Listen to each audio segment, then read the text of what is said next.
கண்ணாலம் கட்டு முன்னே கெட்டி மேளம் கொட்டு முன்னே கைவிரலும் பட்டா என்ன ஆகாதா பண்ணாத்து பூச்சி போல போல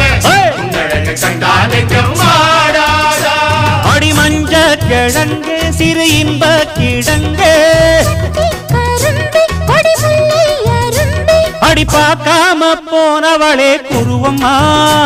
ஒரு பெண்ணென வந்தது பொண்ணுல பண்ணிய உருவமா